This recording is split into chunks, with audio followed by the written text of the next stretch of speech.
أعوذ بالله من الشيطان اللعين الرجيم بسم الله الرحمن الرحيم الحمد لله رب الخلائق والبريات وعالم الجهر والخفيات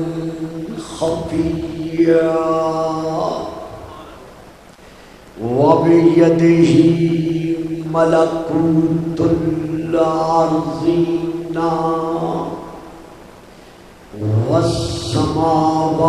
والسماوات والصلاة والسلام على النبي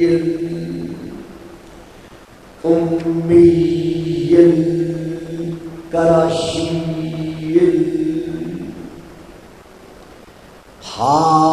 الحاشمي اللبتهي المكي المدني المبعوث على العرب والعجم بالقاسم محمد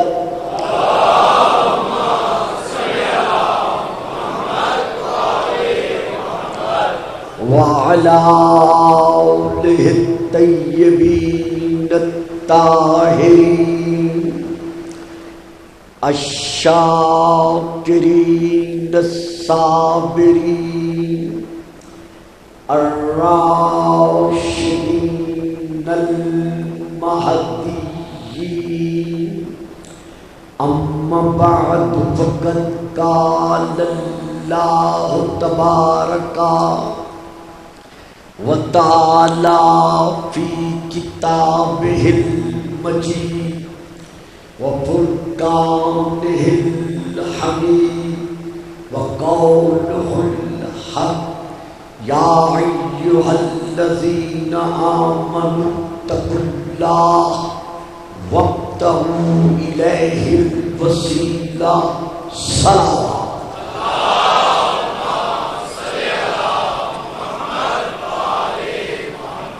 نعرہ تکبیر اللہ اکبر نعرہ تکبیر اللہ اکبر نعرہ رسالت یا رسول اللہ نعرہ رسالت یا رسول اللہ نعرہ حیدری نعرہ حیدری حسینیت زندہ باد حسینیت زندہ باد یزیدیت مردہ باد یزیدیت بابا دی بلند صلوات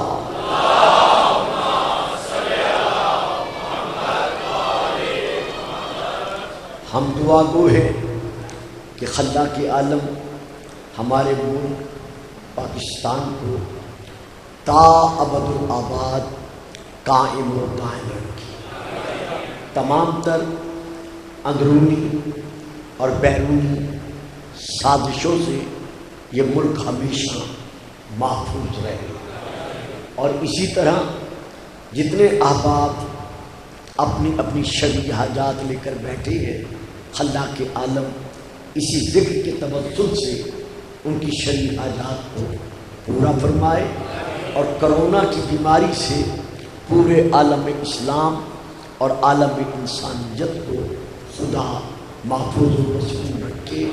گزارش یہ ہے کہ کل کی تقریر میں آخر میں یہ کلمات ادا کیے جا رہے تھے کہ محمد و آل محمد ہی وہ کشتی نجات ہے کہ جو بھی ان کی مبدت میں رہتے ہوئے عمل بجا لائے گا وہ عمل صالح ہوگا۔ ہوگا۔ اب یہاں گزارش یہ ہے کہ ہم شیعان محمد و آل محمد 1400 سال سے یہ اعلان کرتے چلے آ رہے ہیں کہ اکمال دین کا دوسرا نام ہے یوم الغدیر۔ پھر عرض کر رہا ہوں، اکمال دین کا دوسرا نام ہے یوم الغدیر، اور بقائے دین کا دوسرا نام ہے قربانی شبیر۔ تو ہم نے ہمیشہ یہ اعلان کیا ہے اور کر رہے ہیں اور کرتے رہیں گے کہ ہم علی کو ذاتاً و صفاتاً علی مانتے ہیں، لیکن محمد الرسول اللہ کے بعد، اور وہی مانتے ہیں جو اللہ اور اللہ کے رسول نے منوایا ہے۔ اب یہ اللہ ہی منوا رہا ہے کہ اپنے حبیب سے، اپنے محبوب سے، اپنے مطلوب سے خود ارشاد فرما رہا ہے، تھوڑا سا انداز بدل کر کہ یا ایھا الرسول بلغ ما انزل الیک من ربک وان لم تفعل فما بلغت رسالتہ واللہ یعصمک من الناس ان اللہ لا یہدی القوم الکافرین۔ میرے محترم مکرم سامعین، سب سے پہلے میں ترجمہ بیان کر رہا ہوں اس آیت کا حضرت علامہ اشرف علی تھانوی صاحب کا، نام سے آپ سب واقف ہیں۔ انہوں نے جو اس آیت کا ترجمہ کیا ہے وہ یہ ہے، اے رسول، جو کچھ آپ کے رب کی جانب سے آپ پر نازل کیا گیا ہے آپ سب پہنچا دیجیے۔ اگر آپ ایسا نہیں کریں گے تو آپ نے اللہ کا ایک پیغام بھی نہیں پہنچایا۔ اب میں آپ کے سامنے پھر ترجمہ بیان کر رہا ہوں حضرت پیر کرم شاہ صاحب کا۔ ان کا جو ترجمہ ہے ضیاء القرآن جلد نمبر 1، میں وہاں سے لے کے یہ ترجمہ بیان کر رہا ہوں۔ آپ تحریر فرماتے ہیں کہ اللہ نے فرمایا، اے رسول پہنچا دیجئے جو اتارا گیا ہے آپ کی طرف۔ تو یہ ترجمہ حضرت پیر کرم شاہ صاحب کی طرف سے ہے کہ اے رسول پہنچا دیجئے جو اتارا گیا ہے آپ کی طرف آپ کے پروردگار کی جانب سے، اور اگر آپ نے ایسا نہیں کیا تو نہیں پہنچایا آپ نے اللہ کا کوئی پیغام۔ دو ترجمے، اب میں تیسرا ترجمہ بیان کر رہا ہوں حضرت علامہ مولانا مودودی صاحب کا۔ انہوں نے تفہیم القرآن میں جو اس آیت کا ترجمہ تحریر کیا ہے وہ یہ ہے کہ اللہ نے فرمایا، اے پیغمبر جو کچھ تمہارے رب کی طرف سے تم پر نازل کیا گیا ہے وہ لوگوں تک پہنچا دو۔ اگر تم نے ایسا نہ کیا تو پھر آپ نے پیغمبری کا حق ادا ہی نہیں کیا۔ تو اب یہاں پر چوتھا ترجمہ میں بیان کر رہا ہوں حضرت علامہ پیر قمر الشکور صاحب کا۔ انہوں نے جو ترجمہ لکھا ہے وہ یہ ہے، ارشاد رب العزت ہے، اے برگزیدہ رسول، جو کچھ آپ کی طرف آپ کی رب کی جانب سے نازل کیا گیا ہے وہ سارا لوگوں کو پہنچا دیجئے۔ اگر آپ نے ایسا نہ کیا تو آپ نے اس رب کا کوئی پیغام پہنچایا ہی نہیں۔ یہ 4 بزرگوں کا میں نے ترجمہ پیش کیا ہے۔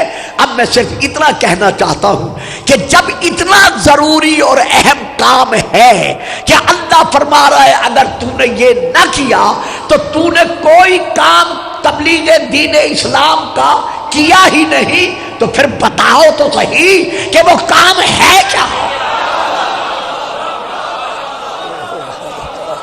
کہ اس کام پر تمام تبلیغ دین اسلام کا دار و مدار ہے۔ تو پھر آئیے آج دیکھتے چلیں کہ وہ کون سا ایسا کام ہے کہ جس پر تبلیغ دین اسلام کا انحصار ہے، دار و مدار ہے۔ یہ لیجئے میں چند کتابوں کے نام لے رہا ہوں۔ نمبر 1 تفسیر سالبی جلد نمبر 4۔ نمبر 2 تفسیر در منصور جلد نمبر 2۔ نمبر 3 تفسیر کبیر حضرت علامہ فخر الدین رازی کی جلد نمبر 12۔ نمبر 4 تفسیر غرائب القرآن و رغائب الفرقان جلد نمبر 2۔ نمبر 5 مفسر واحدی کی مفاتیح الغیب جلد نمبر 12۔ نمبر 6 اسباب و نزول القرآن۔ نمبر 7 عمدۃ القاری شرح صحیح بخاری جلد نمبر 18۔ لیکن میں اس وقت اس عظیم اجتماع میں پڑھ رہا ہوں تفسیر در منصور جلد نمبر 2 صفحہ نمبر 298۔ عربی میں حضرت علامہ جلال الدین سیوطی صاحب نے اس آیت کی تفسیر میں جو کلمات تحریر فرمائے ہیں وہ لکھ رہے ہیں، تحریر فرما رہے ہیں کہ اللہ نے جو رسول سے کہا، رسول کے پیارے پیارے صحابی ابو سعید الخدری اس کے لیے بیان کر رہے ہیں، قال نزلت هذه الآیۃ یا ایھا الرسول بلغ ما انزل الیک من ربک وَإِن لَمْ تَفْعَلْ فَمَا بَلَّغْتَ رِسَالَتَهُ۔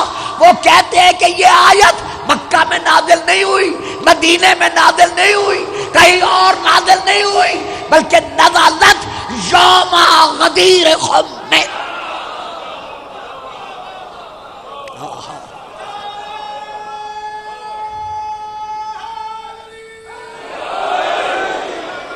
یہ آیت نازل ہوئی یوم غدیر خم میں۔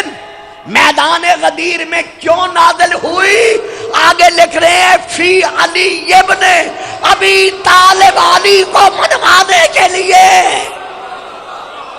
تو اب میں جو حوالہ دے رہا ہوں یہ تفسیر ہے، تفسیر کبیر حضرت علامہ فخر الدین رازی کی جلد نمبر 12 صفحہ نمبر 49 اور 50۔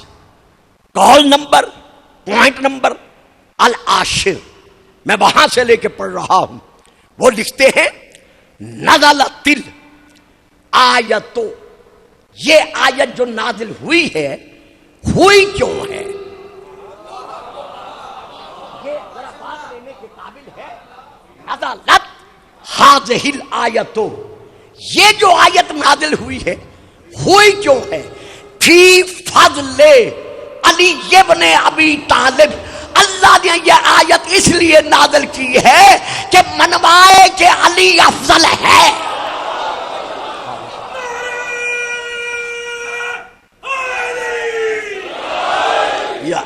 اب لیجئے علامہ نے جو آگے تحریر بخشی ہے وہ یہ ہے، نزلت الآیت فی فضل علی ابن ابی طالب وَلَمَّا نَزَلَتْ هَذِهِ الْآیَةُ، جب یہ آیت نازل ہو چکی، اخذا بِیَدِهِ، صاحب معراج نے اپنے ہاتھوں پر علی کو معراج کرایا۔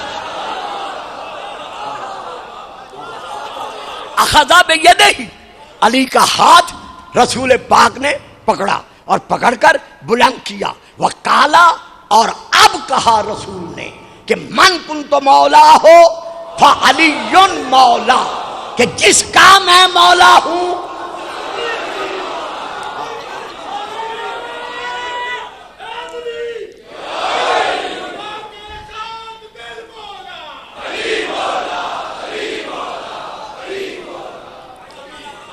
جس کا میں مولا ہوں بس اس کا علی مولا ہے۔ اب حدیث یہاں ختم نہیں ہے، حدیث پھر آگے سلسلہ قبلہ علامہ صاحب نے، فخر الدین رازی صاحب نے آگے بھی بڑھایا ہے کہ یہ اعلان کرنے کے بعد رسول نے آسمان کی طرف دیکھا، اور دیکھ کر رسول نے کیا کہا؟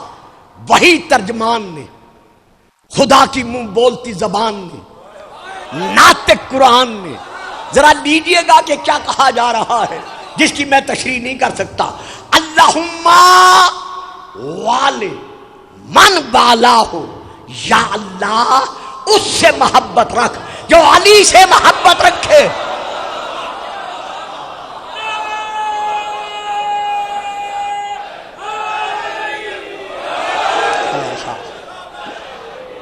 اللہم بال من بالا ہو، یہ رسول کی دعا ہے۔ ان دنوں میں ان تقریروں میں کافی فکرے ایسے ہیں جو میں زبان سے ادا نہیں کر سکتا وقت نہ ہونے کی وجہ سے۔ یہ رسول کی دعا ہے، اللہم بال من بالا ہو، بڑی مہربانی، وعاد من عادا ہو، اور یا اللہ اس سے عداوت رکھ جو علی سے عداوت رکھے۔ تو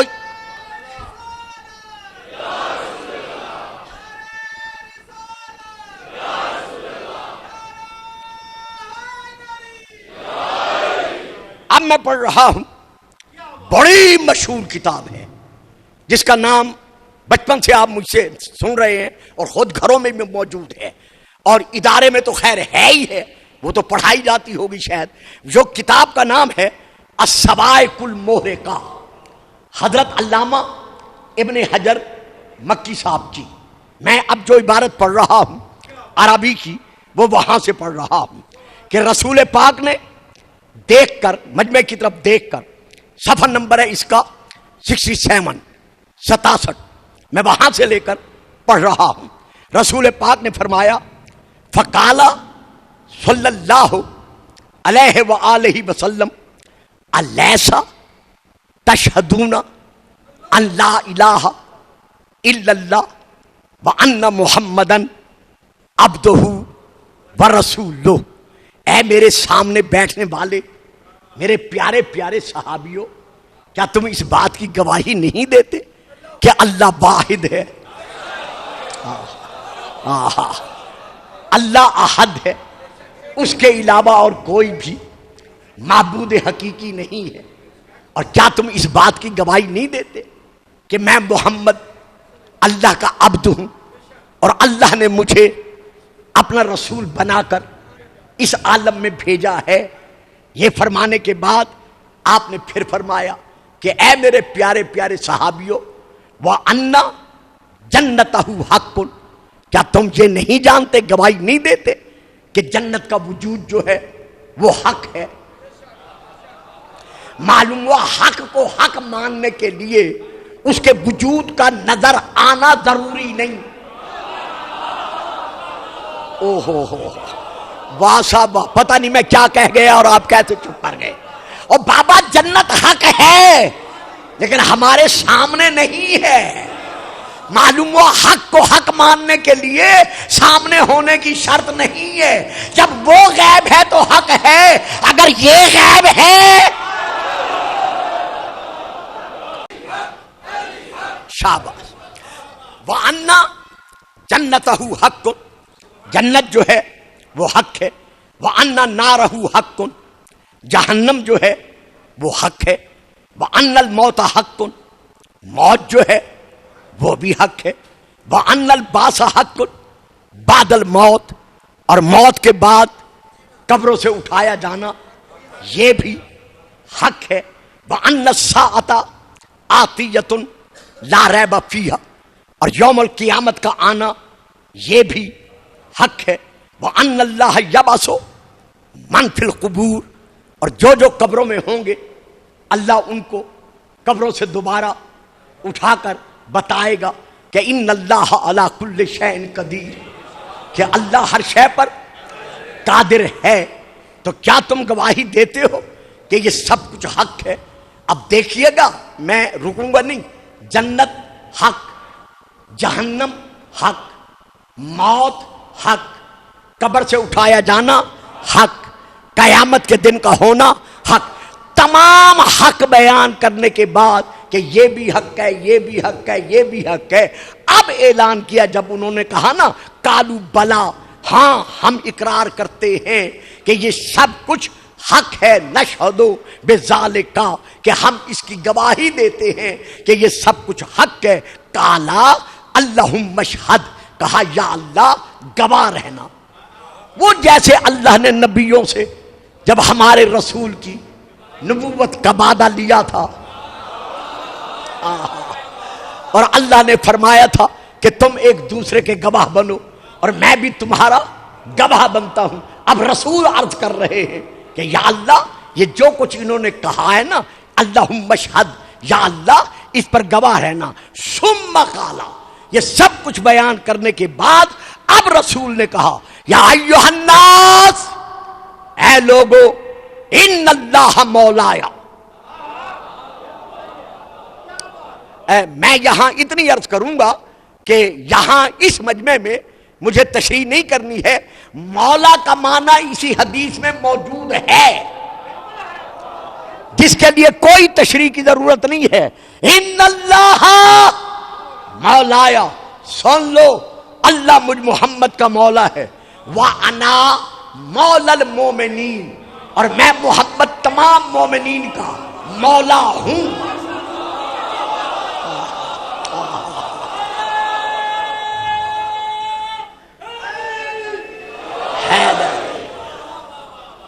اللہ میرا مولا ہے اور میں تمام مومنین کا، اس زمانے کے مومنین کا نہیں، پتہ نہیں میں نے کیا کہہ دیا، اس دور کے مومنین کا نہیں، المومنین، میں تمام مومنین کا مولا ہوں، یعنی جتنے مومنین گزر چکے ہیں میں ان کا بھی مولا ہوں، جو گزر رہے ہیں میں ان کا بھی مولا ہوں، جو قیامت تک گزریں گے میں ان کا بھی مولا ہوں۔ وَأَنَا مَوْلَى الْمُؤْمِنِينَ، میں تمام ماضی، حال اور استقبال کے مومنین کا مولا ہوں۔ اب آپ نے فرمایا کہ سنو میں مولا کن معنی میں ہوں؟ انا اولا بالمومنین من انفسہم، میں مومنین کی جانوں پر حق کے ملکیت رکھتا ہوں۔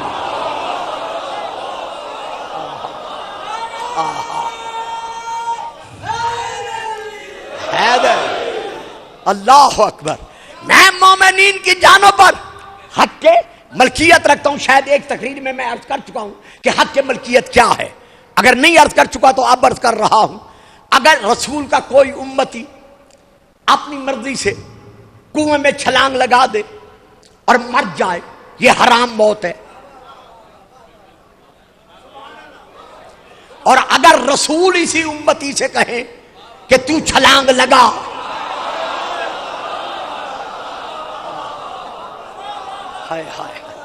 اور وہ نہ لگائے اور وہی مر جائے تو یہ حرام موت ہے، کیونکہ اطاعت رسول سے خارج ہو چکا ہے۔ تو اب آپ فرماتے ہیں میں مومنین کی جانوں کا مالک ہوں، یعنی گلفام اپنی جان کا مالک نہیں، آپ میں سے کوئی اپنی جان کا مالک نہیں، لیکن رسول ہماری جانوں کا مالک ہے۔ یہ بیان کر کے اب رسول نے اعلان کیا کہ فمن کنت مولا ہو فہذا علی مولا، جیسے میں مالک ہوں ویسے علی۔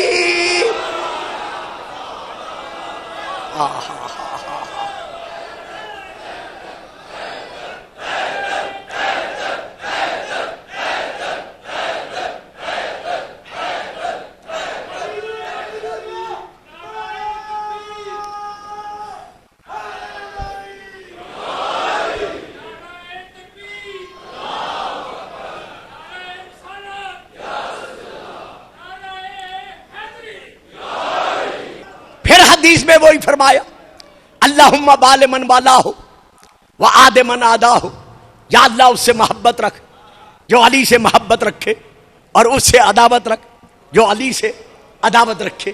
بس میں آگے نہیں بڑھ سکتا، ایک بات مجھ سے اور سن لیں، اس کے بعد انشاءاللہ میں مصائب کی طرف رخ کرتا ہوں کہ جب رسول نے علی کی مولایت کا، ولایت کا اعلان کرنا چاہا تو فوراً اعلان نہیں کیا۔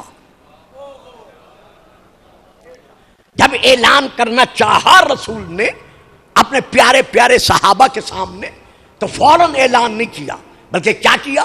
پہلے علی کو کھڑا کیا، اپنے پہلو میں کھڑا کر کے تمام صحابہ کے سامنے رسول نے اپنے سر سے اپنی صحاب نامی دستار اتاری۔ میں تو پڑھ گیا، تسی ساری سوچ پہ گئے۔ رسول پاک نے فوراً علی کی ولایت کا اعلان نہیں کیا، بلکہ علی کو پہلو میں کھڑا کر کے رسول نے اپنے سر سے اپنی صحاب نامی دستار اتاری۔ دستار اتار کر کیا کیا؟ اب جن کتابوں کا میں نے حوالہ دیا ہے ان میں حضرت علی کا نام ہے۔ حضرت علی فرماتے ہیں اممنی رسول اللہ، تمام مجمع کے سامنے پہلے رسول نے اپنا امامہ، اپنی دستار میرے سر پر سجائی۔ دستار سجانے کے بعد کہا من کنت مولا ہو،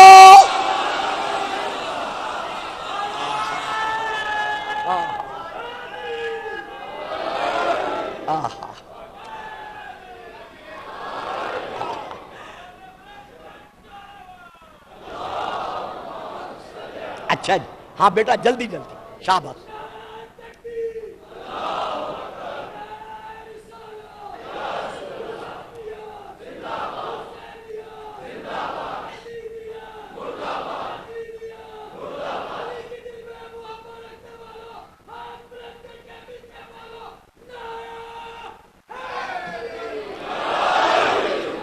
سبحان اللہ۔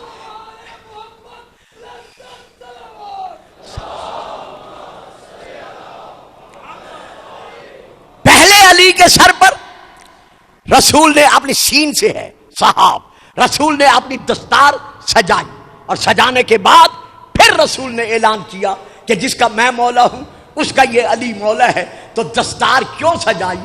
میرے نزدیک تو یہی بنتا ہے، اور ہمارے ہاں کتب میں بھی یہی ہے کہ رسول نے علی کے سر پر دستار سجا کر قیامت تک کے لیے فیصلہ سنا دیا کہ مجھ محمد کے امتی کہلوانے والوں، جس طرح علی میری ذات کا وارث ہے، میرے صفات کا وارث ہے، اسی طرح علی میری دستار کا۔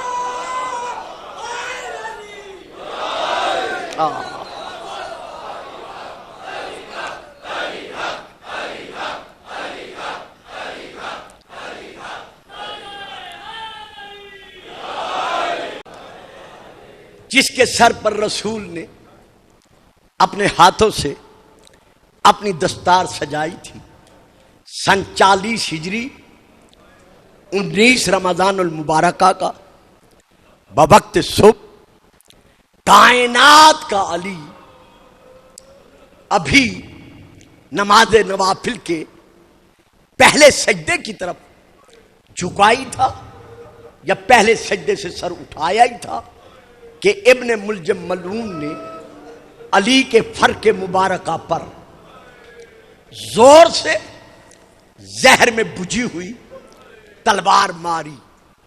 تلوار اتنے زور سے لگی کہ زخم دماغ تک اتر گیا، مصلی عبادت خون سے رنگین ہوا۔ سب سے پہلے حسن آگے بڑھے، زخمی باپ کا سر سنبھالا، اپنے سینے سے لگایا۔ حسین آگے بڑھے، بابا کے زخم پر ہاتھ رکھا کہ کسی طرح خون رک جائے۔ جب خون نہ رکا تو اب حسین نے اپنا امامہ اتارا۔ روتے ہوئے حسین نے اپنے امامے سے پٹی بنائی، پٹی بنا کر بابا کے زخم پر حسین نے پٹی باندھنا شروع کی۔ جیسے حسین پٹی باندھنے لگے علی کی نظر پڑی کہ حسین پٹی باندھ رہا ہے، نہ رونے والا علی رو پڑا۔ مرحبا مرحبا۔ جب علی روئے حسین تڑپ کر کہتے ہیں بابا کیا زخم کا درد رلا رہا ہے؟ فرمایا نہیں میرا حسین بیٹا۔ بابا پھر کیوں رو رہے ہیں؟ علی چپ۔ بابا رونے کا سبب؟ علی پھر خاموش۔ بابا کیا حسین کو بتائیں گے نہیں؟ علی رو کر کہتے ہیں حسین اگر سن سکتا ہے تو پھر سن، میں اس لیے رو رہا ہوں کہ میرے زخم پر تو پٹی باندھ رہا ہے۔ حسین تڑپ کر کہتے ہیں بابا اگر میرا پٹی باندھنا ناگوار گزر رہا ہے تو عباس پٹی باندھے، حنفیہ پٹی باندھے، کوئی اور بیٹا پٹی باندھے۔ کہا نہیں ہو میرا لال، ذرا میرے سینے پہ جھک جا، مجھے اپنا بوسہ لینے دے، حسین مجھے ایک زخم لگا ہے۔ مرحبا مرحبا۔ یہ عزاداری کی راتیں ہیں، یہ پرسہ دینے کی راتیں ہیں۔ بطول انتظار میں ہوتی ہے کون کون مجھے پرسہ دینے آتا ہے، لیکن کھائے کربلا جہاں تیرا سارا جسم زخموں سے چور چور ہوگا، بجائے پٹیاں باندھنے کے کوئی نیزہ مارے گا، کوئی تیر مارے گا، کوئی پتھر مارے گا۔ علی کو خیبری چادر میں لٹایا، لٹا کر دولت سرا میں لے آئے۔ مولا علی کی جتنی شہزادیاں تھیں ساری مولا کے قدموں میں بیٹھ کر منہ سر پیٹ کر رونے لگی۔ ان شہزادیوں میں ایک شہزادی کا نام تھا سیدہ عاظمہ خاتون۔ یہ حضرت علی کی صاحبزادیوں میں سے، شہزادیوں میں سے چھوٹی شہزادی تھی۔ جب انہوں نے بابا کو، کتاب کا نام ہے انوار الشہادہ، میں وہاں سے لے کر پڑھ رہا ہوں، اور مختصر سا یہ سے کتاب بحور الغمہ میں بھی موجود ہے، لیکن میں وہاں سے نہیں پڑھ رہا۔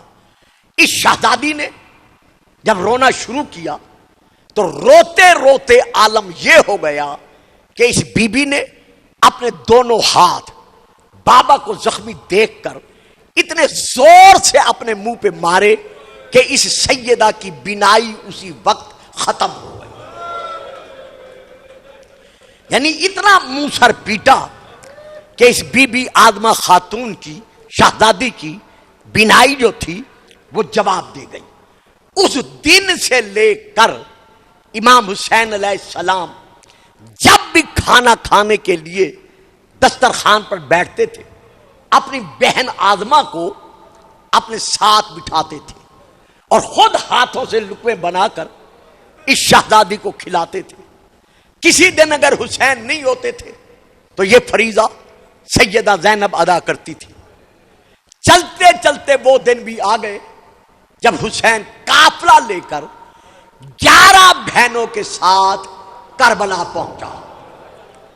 ذہنوں میں رہے کربلا کے میدان میں امام حسین کے ساتھ صرف 3 بہنیں نہیں تھیں، یعنی صرف بی بی سیدہ زینب یا سیدہ بی بی ام کلثوم یا سیدہ بی بی رقیہ، یہ نہیں تھی، بلکہ کچھ تاریخوں میں ہے 13 بہنیں تھیں، لیکن مستند تواریخ میں ہے کہ 11 بہنیں امام کے ساتھ تھیں۔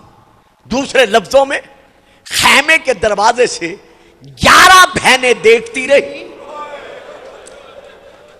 زہرا کا لال زیر خنجر تڑپتا رہا۔ تو یہ سیدہ عاظمہ خاتون جو نابینا ہو چکی تھی یہ کربلا میں موجود تھی۔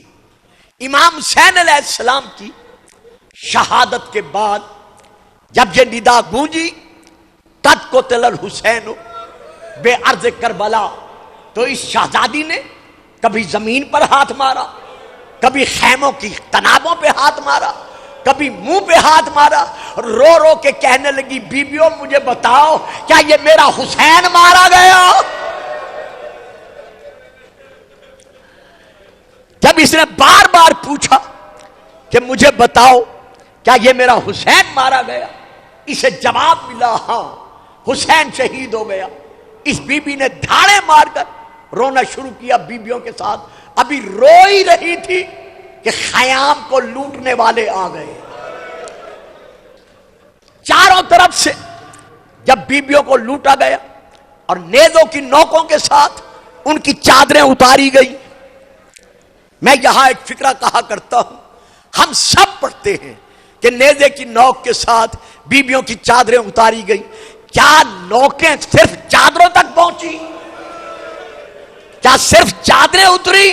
نہیں، تاریخ میں ملتا ہے اور ہمارے یہاں کتب میں موجود ہے کہ شام غریبہ علی و بطول کے گھرانے کی کوئی مستور ایسی نہیں تھی جس کا سر زخمی نہ ہوا ہو. اسی طرح یہ شہزادی بھی لوٹی گئی، اس کا سر بھی زخمی ہوا، تازیانے بھی لگے، نیزے سے چادر بھی اتری. جب خیموں میں آگ لگی بی بی خیموں سے باہر نکلی، یہ سیدہ بھی روتی ہوئی باہر نکلی، لیکن روتی ہوئی یہ میدان کی طرف بڑھی. پتہ نہیں تھا کہ حسین کہاں ہے، کہاں سویا ہوا ہے. آواز دے کر کہا زہرا کا لال، بطول کا بیٹا، ساری زندگی تو نے مجھے خود پالا ہے، اب چاروں طرف سے آواز آ رہی ہے غریب زہرا مارا گیا، مظلوم بطول مارا گیا. مولا مجھے کچھ نظر نہیں آیا، مجھے پکارو تاکہ میں آپ تک پہنچ سکوں. اب یہ سیدہ جب یہ ندا دے چکی، حسین کی کٹی ہوئی گردن سے آواز آئی، بہن ادھر آؤ، آزما ادھر آؤ، میری لٹی ہوئی بہن میری طرف آؤ.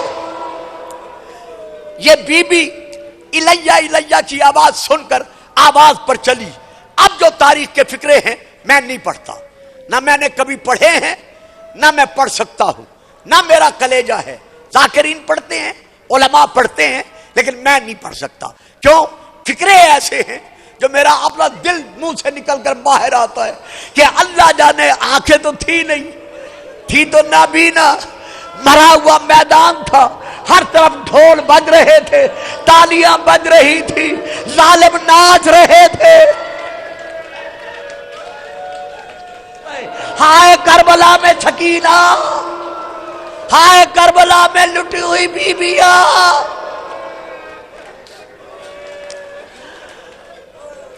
ہر طرف ظالم خوشیاں بنا رہے تھے. جو کربلا گئے ہو، اللہ مولا ہمارے علامہ صاحب کو اور باقی ساتھیوں کو، ظاہرین کو، سب کو وہاں صحت و سلامتی سے رکھے. جو نہیں گئے مولا انہیں بھی لے جائے. جا کے دیکھو گے خیمہ گاہ میں اور مقتل گاہ میں کوئی زیادہ فاصلہ نہیں ہے، زیادہ فرق نہیں ہے، لیکن امام کی شہادت پر خیمہ گاہ سے لے کر دائیں بائیں آگے پیچھے سب ظالم ہی ظالم تھے. یزید ہی یزیدی کی اولاد تھی، یزیدی تھے. اب یہ شہزادی گزری ہے جو میں نہیں پڑھتا. آنکھیں بند کرو، بند کر کے تصور کرو، ہر طرف گھوڑے ہیں، ہر طرف نیزے ہیں، ہر طرف تازیانے ہیں. اللہ جانے یہ گھوڑوں کے سموں سے گزر کے کیسے گئی، اللہ جانے یہ تازیانے کھاتے ہوئے کیسے گئی، اللہ جانے یہ کمر پر نیزے کھاتے ہوئے کیسے گئی. آخر آباد پر چل کر حسین کے لاشے تک پہنچی. ہر نابینا جب بھی کہیں بیٹھتا ہے وہ اپنے دونوں ہاتھ پیچھے سے شروع نہیں کرتا، فطرتاً آگے سے شروع کرتا ہے. اس شہزادی نے دونوں ہاتھ اٹھائے، اٹھا کر حسین کی طرف بڑھائے.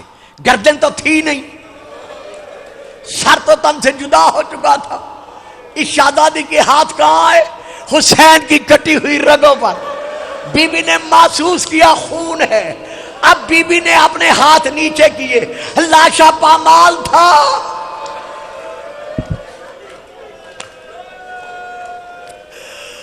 جب سیدہ کو محسوس ہو گیا کہ میرے بھیا کا لاشا بھی سالم نہیں ہے، تو اب منہ پیٹتے ہوئے اپنے آپ کو شہزادی نے لاشے پہ گرا دیا. جیسے گرایا 3 بار کہا یا حسین آ، اے میرا حسین بھائی. ابھی لاشے پہ گری تھی کہ حسین کا خون بی بی کی آنکھوں کے ساتھ مس ہوا. خون کا مس ہونا تھا شہزادی کی بینائی پلٹ آئی. جیسے بینائی پلٹی اللہ کسی بہن کو بھائی کی یہ مظلومیت نہ دکھائے. سن 40 ہجری سے حسین کا چہرہ نہیں دیکھا تھا. اور رونے والوں اور بہنوں والوں، اب جو بھائی کی غربت پر نظر پڑی،